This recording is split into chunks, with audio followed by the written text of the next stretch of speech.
It's one thing to challenge the most powerful people in Rome. It's another thing to get senators to convict one of their own. But to do both, only a few years after a civil war that was won by the side you're challenging, that's what Cicero did. And these are the Verrine Orations.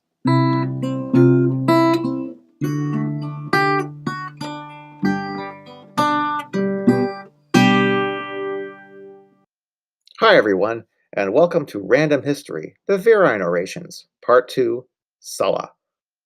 We're going to cover the phase of the Roman Revolution that happened just before Cicero prosecuted Verres, so we know what Cicero was up against and how much he achieved. But we're going to do it quickly and superficially. Can't be helped. The Roman Revolution lasted about 100 years. It was a complicated and influential event that continues to resonate today. In fact, it inspired this guy to produce the most successful film series of all time and conjure up villains more than a little bit inspired by the events we're going to talk about right now. We won't start at the beginning with the Gracchi brothers trying to address Rome's grotesque inequality of wealth and the Senate's ferocious response, nor with Gaius Marius, hero of Rome's first German wars and his betrayal of his sometime ally, the tribune Saturninus, but with Livius Drusus, a tribune who wanted to make Rome's loyal Italian allies Roman citizens. For this, Drusus was murdered, and all heck broke loose. Many of these allies banded together in a revolt we call the Social War. It had nothing to do with your social studies class. We call it the Social War because the Latin word for ally is socius. So the war with the allies is the war with the socii. And in English, social war sounds better. The Social War raged for 3 years, and it devastated Italy. Rome had to call back into service its greatest general, Gaius Marius. The Senate didn't like Marius because he was a novus homo, Latin for new man, meaning Marius rose to power because of his ability, not his ancient family ties.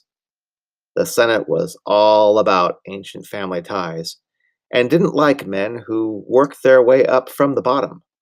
But the social war was so bad, they had no choice. The Senate also called into service a younger general, the dynamic Lucius Cornelius Sulla, nicknamed Felix, which means something like lucky. Sulla was the opposite of Marius. He came from one of Rome's oldest and most respectable families, the Cornelii. Although Sulla was a true aristocrat's aristocrat, he was also a great general. Under the leadership of Marius and Sulla, Rome won the social war, and in the meantime, Rome gave the allies pretty much what they wanted before they attacked: Roman citizenship, which made the whole war a completely unnecessary bloodbath. And here's where Mithridates the Great, king of Pontus, comes in. We have to pause on Mithridates for a minute or two, because he's a man you just can't keep down. One thing about Mithridates, he keeps coming back. For example, when his father died, Mithridates' mother wanted her other son to be the new king. Mithridates fled the country and watched from afar as his little brother became king instead. But Mithridates came back. He threw his mother and little brother in jail and took power for himself. And Mithridates had big plans. When he got started, Pontus was a little kingdom on the north side of modern Turkey. And that just wasn't enough for our guy. Mithridates expanded into southern Russia, Ukraine, Crimea. The northern tribes all said stop. But Mithridates, he always came back. Then Mithridates turned south and west. That scared the local Roman ally. Rome threatened war, so Mithridates returned to his home in Pontus. But don't worry, Mithridates came back. He timed it well. When Rome was busy in that bloody and pointless social war, Mithridates tried to move south and west again. This time, Rome and the local forces attacked. Mithridates overwhelmed them. Because if there's one thing we know about Mithridates, then Mithridates turned on Rome for real. He sent his agents to infiltrate the Roman province of Asia and, in one coordinated ambush, had them assassinate every Roman citizen they could find. Tens of thousands of people died in one day. Next, Mithridates moved to Greece to, liberate the Greeks. Right. The Senate had to respond. It took the army that had just won the social war and named Sulla to lead it to teach Mithridates a lesson or two, the Roman way. But Marius hated that idea. He was Sulla's longtime rival. So he went around the Senate and had the Roman people enact a law saying that he, Marius, would lead the army, not Sulla. And then Sulla did a very bad thing. He broke one of Rome's oldest and most important laws. Sulla marched his army on Rome. Sulla? To the utter infamy of his name? Yes, Sir Lawrence, that's exactly what Sulla did. And it was a really big deal. No Roman general had ever marched a Roman army against the city of Rome before. Keeping the army out of the city was like the second law of Rome, right after the one that says no kings. But Sulla broke it. He drove out Marius, put his own men in charge, and marched off to fight Mithridates. Marius fled to, of all places, Carthage. And then Marius pulled a Mithridates. He came back.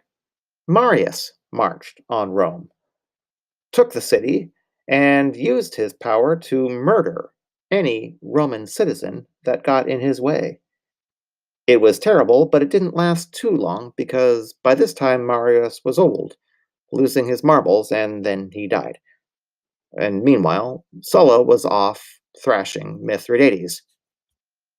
But don't worry about Mithridates because, you know, when Sulla heard what Marius did back in Rome, he made peace with Mithridates, left him in power, and marched back to Rome. Long story short, Sulla won.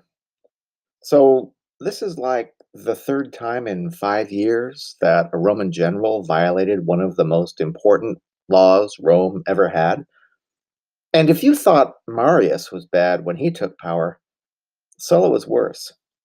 To raise money and settle scores, Sulla imposed proscriptions. That means literally writing down someone's name on a death list and posting it in public. If you woke up one day and saw your name on one of Sulla's death lists, the next guy you ran into could kill you and then get a reward. Perfectly legal. It's hard to know how many Romans died this way. Hundreds, thousands probably. But we do know that the proscriptions of Sulla tore the Roman Republic apart. But Sulla also tried to rebuild. He became the dictator of Rome and enacted a number of laws to try to put the Senate back in power for good. First, he named new senators.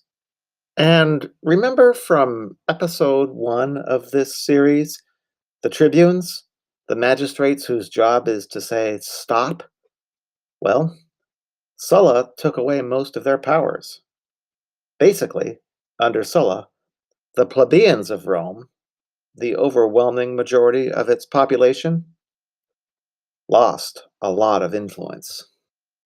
And there's one more thing, maybe the most important thing for Verres.